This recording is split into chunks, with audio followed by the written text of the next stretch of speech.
Hello everyone, I'm Bruffy1322 and this video, alongside the previous one and the next 3 in the series, is going to show the fastest fully upgraded vehicles in GTA Online overall in terms of lap time, with this video focusing on positions 400 to 301.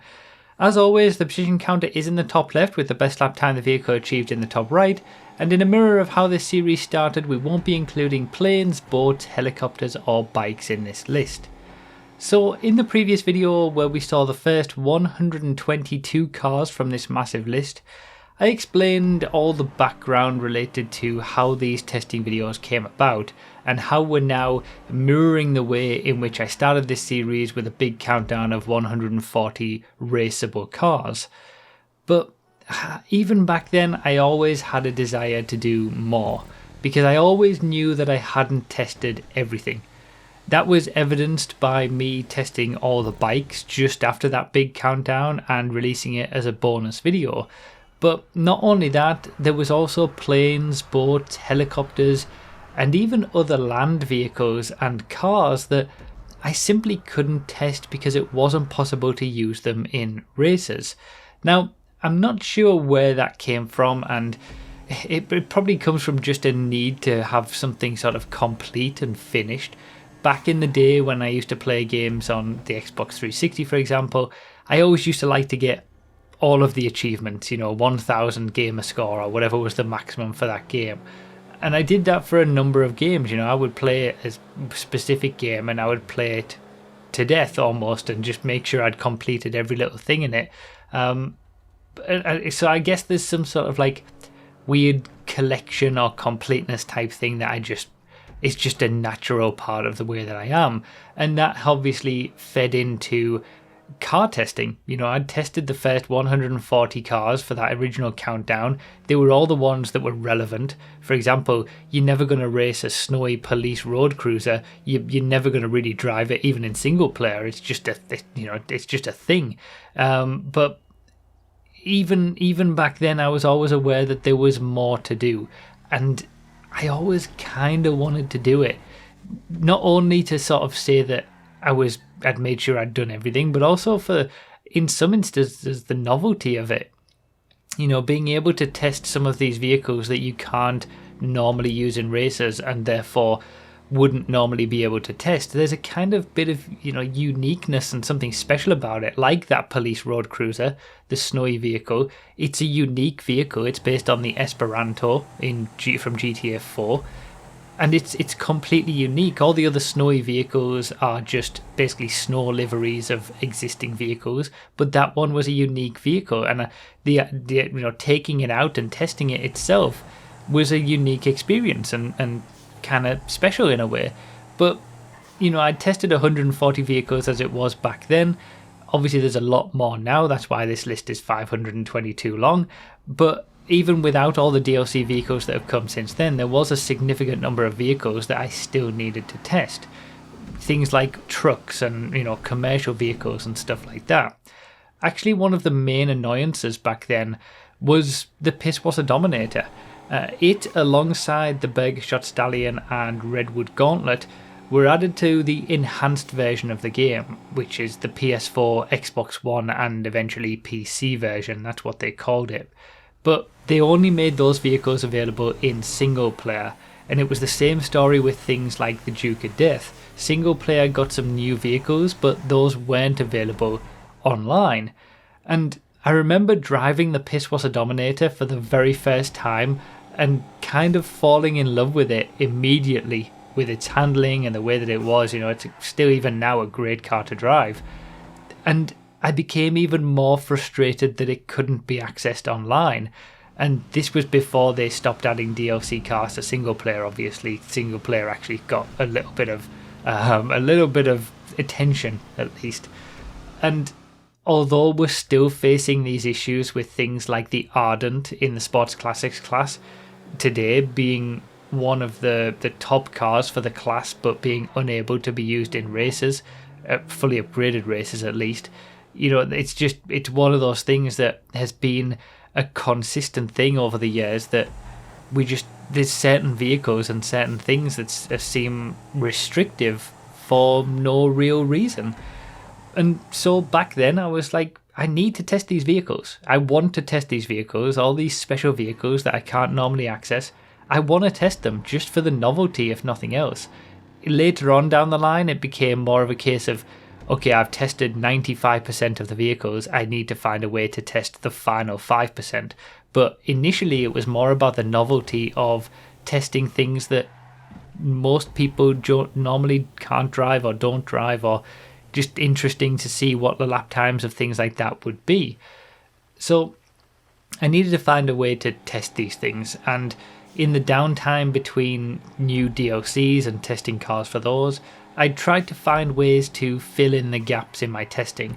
None of it, like I say, was particularly relevant because nothing could be used in races anyway, and videos containing the testing for some of the more obscure classes like emergency and commercial are some of the least viewed testing videos on the channel, but it was almost an obsession to make sure I'd done everything, and the lengths that I went to were pretty crazy at some times. I remember one time, I think the very early days before I discovered other ways to test, I was getting help from people in a race to, turn on wanted levels, had people get a wanted level, go into Blaine County to find police chasing after them with a sheriff cruiser, the sort of the police car that they use in Blaine County, having people steal that car and then drive it back to me, or I would take it and then go repair it with a wrench somewhere on the track and then be able to test it. I think there's a video on my second channel showing that process. It's like 20 minutes long, and that was just for one video, just to get access to that car to be able to drive it. Later on, I realized that a lot of vehicles that were missing from my list could actually be accessed in death matches, like other police cars and tanks and things like that. So I had to recreate my testing track entirely as a death match and place down the vehicles that I wanted to test at the very start. Then I could start up a death match, but I needed someone else to be able to do that with. I needed someone just there to be present, because you can't start a death match on your own. So I would get someone, they would just, AFK or whatever, and I would take all of these other vehicles that can only be accessed in death matches around the track. Obviously, I would have no checkpoints or anything like that, but you don't really need the checkpoints to know where to go. But I had to, recreate the track in the first place, put all the props down in a deathmatch format, just to be able to test these weird, obscure vehicles that nobody really cares about, to be honest. It's telling that people just don't really care. Even something like the Vans class, which is a raceable class, those testing videos don't really do too well because people just don't really care about vehicles outside of, honestly, the four main classes: supers, sports, muscle, and sports classics. Those are really the four main classes, and it's no surprise that those are the classes that have seen the most increase in DLC vehicles as well over the years, because most people just race those. So, obviously I would always be doing the SUVs, the coupes, the sedans, because people were actively racing them in racing communities. But then but they always got, less attention. And then when you go to vehicles that can't even be raced, they're obviously going to get even less attention than that. So that was, death matches went a lot of the way to get a decent number of vehicles that can't normally be accessed in races. And then there were really sort of specific things as well. Like, I think it was the lost version of the Gang Burrito that, for some bizarre reason, is only available in the last team standing game mode. So I had to recreate my testing track again as a last team standing game mode just to be able to access this one car, which is the lost version of the Gang Burrito. It's exactly the same performance-wise as a regular burrito, but because it's a Gang Burrito that is special, it was a specific vehicle, unique, I had to test it. So that sort of workaround is how I've done these things. And also in some of this footage that you might have been seeing, certainly in the very first video where we went through the slowest vehicles where most of these extra vehicles are going to be, you might have been seeing that some of the footage was at night time, or all of the regular testing footage in a race is at noon. But for death matches and other game modes, you can't lock the time of day. So I was testing the tank, for example, at night and all these other things because I had no control over the time of day for those game modes. But yeah, that sort of workaround has continued into the future as well, when transform races became a thing and more vehicles became available to spawn via transform checkpoints.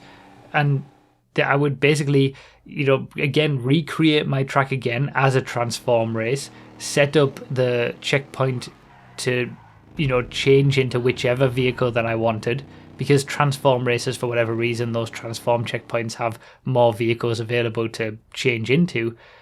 And I would then go around the track and test in those vehicles as well. It was, it all increases the amount of time it takes. If a normal regular car takes me maybe 15 minutes to test lap time and 15 minutes to test top speed, add 5 or 10 minutes to buy the car and upgrade it first of all.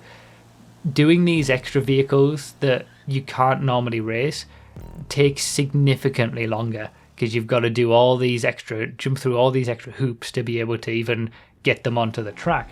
And I remember when open wheel races were first released with the open wheel cars, I had to drive off one of the Rockstar created circuits with an open wheel car and go to the location of my testing track on the map just to be able to test those cars, since they weren't added to the creator initially. You couldn't create open wheel races, you couldn't use the open wheel cars in regular races.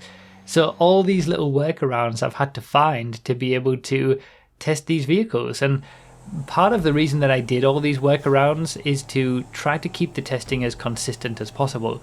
I was doing all my testing on PS4 at 30 FPS. So whenever I could find a way to test there, I did.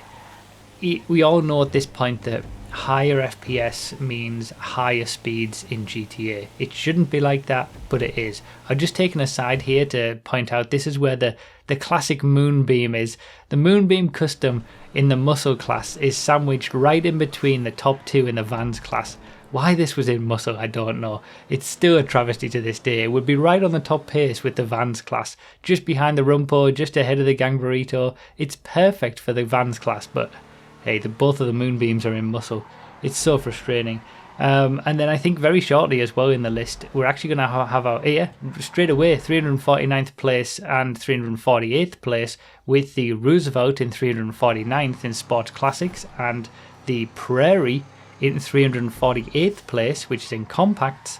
They share exactly the same lap time, 1 minute 17.344, and that's the first time we're going to see that, but not the last. There's a few instances of that throughout the course of this. So it's always interesting, it's bound to happen with 500 or so vehicles, but yeah, it's always interesting when we see that. Anyway, to go back to it, the PC version of the game, when you're running it at 60 FPS, the cars are going to be going quicker. It's complicated with the way that the suspension geometry works with curb boosting, and more frames give you more of a boost and all this kind of stuff. But ultimately, the higher frames you're running, the quicker you are on a basic level. So I couldn't really test on PC because of that, and even going onto PC and locking it to 30 FPS, which I have done, it's still not a perfect like-for-like comparison. Ideally, if I was able to test on PS4, I would do that, because that's where all my other testing has been. But in the end, there were those last few vehicles, that that last sort of 5% of vehicles, that it wasn't possible to test them any other way. I'd done all of the workarounds that I could on PS4, even using sort of director mode in single player and just going to the session and doing them in death matches and all this kind of workarounds that I needed to do. There were certain vehicles that just weren't possible. They're not accessible in any other way than mods on PC. Being able to have someone from the community who's utilizing mod menus to spawn a vehicle for you. I did it myself in single player at various times, and that was okay, but it is a little bit more annoying to do that. It's so much easier when I can go online onto my testing circuit with the checkpoints and all that kind of stuff, and have somebody spawn the vehicle for me. And people have helped me to do that, helpful community members who have been doing this sort of stuff. That's how we've done some amazing race events in the past as well, by having community members who have mod menus spawning unique vehicles so we can race with them. And obviously that comes from just a desire to race all the vehicles that are available. It's one of the big frustrations of this game, is that we can't just use more of what is available. We've got entire classes like the emergency class with all the police vehicles and fire trucks and all that kind of stuff, the commercials class with all the big trucks, service class with things like the taxi and the tour buses, loads of vehicles from the utility vehicles class, none of which can be raced. We have utility available, but there's only about 5 vehicles that are usable, and the entire class has nearly 20. There's even, like I mentioned earlier, random cars like the Ardent, which for some reason still isn't raceable. They did make it available in the creator menu with the contract DLC, the Ardent, but you still can't race a custom, fully upgraded, owned version. It doesn't work still. So, one of the reasons that this game is so popular for racing, and I think it's a question that gets asked of me a lot, why I choose GTA to race with, and it's because on the one hand it does the physics relatively well. It's not like your standard arcade racer where drifting around a corner is faster. Racing lines still matter. Yes, there's all these extra bits with curb boosting and all these other weird nuances, but ultimately if your racing lines aren't correct, you're not going to be quick. So the basics of proper racing is right there. It's baked into it. But one of the other reasons, and one of the other main reasons, is the variety. It gives so much variety. When you look at this list, we're only up to not even to the 300s yet, and we've seen such a wide variety of vehicles from all different types and all kinds, and a lot of them are very close together on pace. We've got muscle cars mixed in with off-roaders, mixed in with vans that are all very similar pace together, which it would be great to be able to race all of those, side by side. But even without that, you can load up a race in, over, say, 300 to 400 different vehicles that are raceable, and you can have such a varied experience. Now, obviously, that goes hand in hand with track creation as well, the fact that we can have custom circuits and the creator community can create some amazing experiences. But it all plays into this idea that it's got so much variety that when you go to any other more arcade racing game, something that's not as serious like an iRacing that I also race on, obviously, these other arcade races can't match GTA for the variety of vehicles that you can race with and the variety of things that you can do outside of those races as well. So it's always a shame that Rockstar just aren't a bit more free with the vehicle selections. Back in GTA 4, you used to be able to race fire trucks. You can't do that in GTA 5. All these other vehicles and types of vehicles that would be perfectly usable in races, and some of them that would be tricky to use in races, but creators could probably make tracks around them. Why can't we just race the Hauler and the Hauler Custom and the Phantom, these big trucks? Why can't we race trucks with trailers on the back? We did try that once, I think, via, again, PC modding, and it was fun. It was, we've done transform races with buses and raced buses around a hill circuit, and there was a bit of carnage, but there was also a lot of fun as well. But transform races are also obviously limited because they're only 16 players rather than 30. So just all these limitations that seem unnecessary, and that's why we have historically in the past for certain events, and why I've had to, for testing, go to PC modding, not for anything griefing or anything like that, more to unlock the full potential of the game.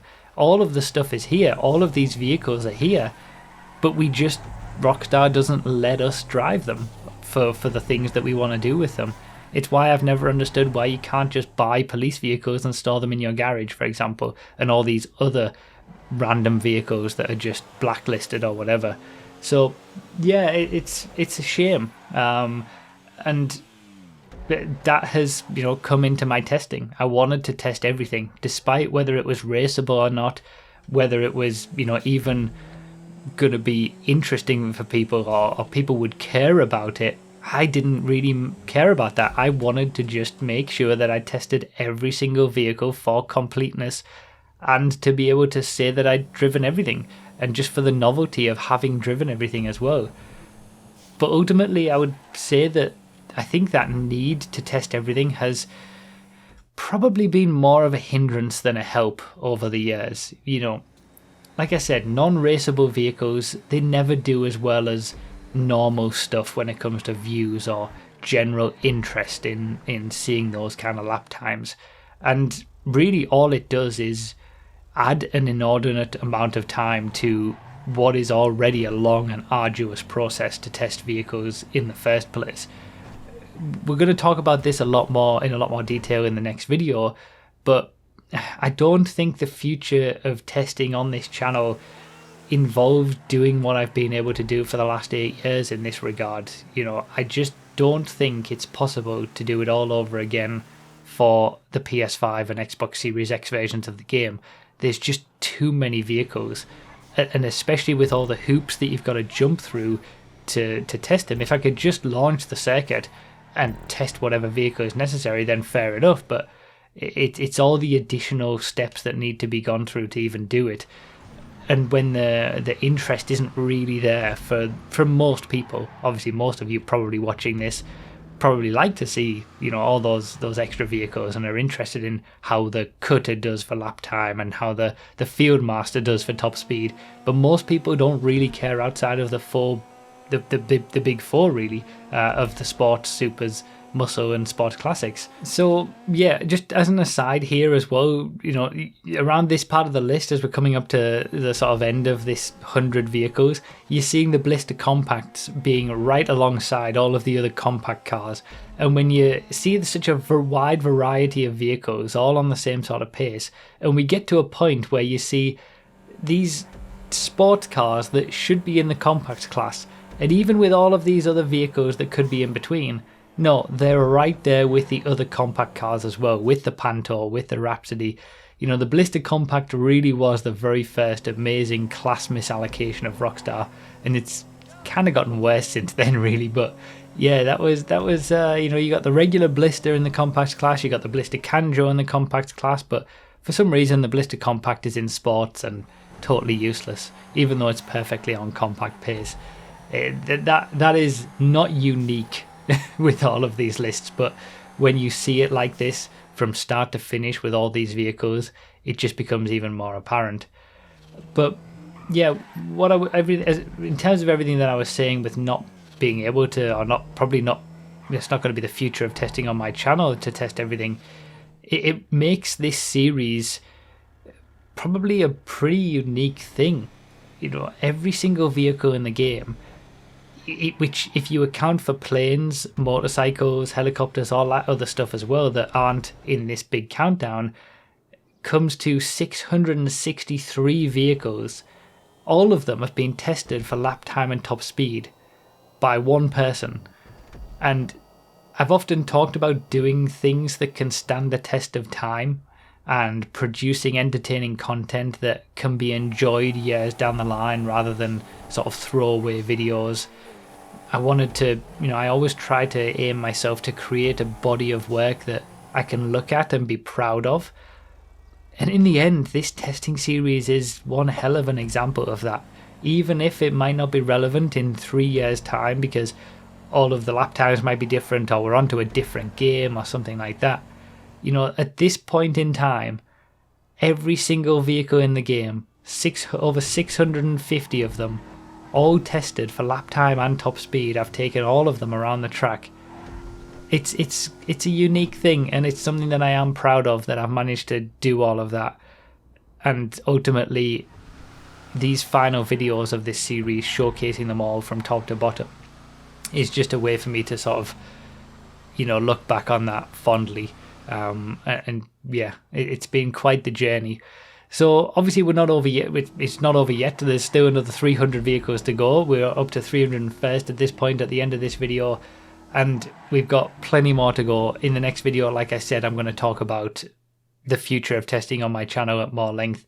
And then we've got the last 2 videos for the top 200 cars as well. So as always, thank you guys so much for the support, and thank you all for everything. I hope you're enjoying this little mini series to end this bigger series, if you like.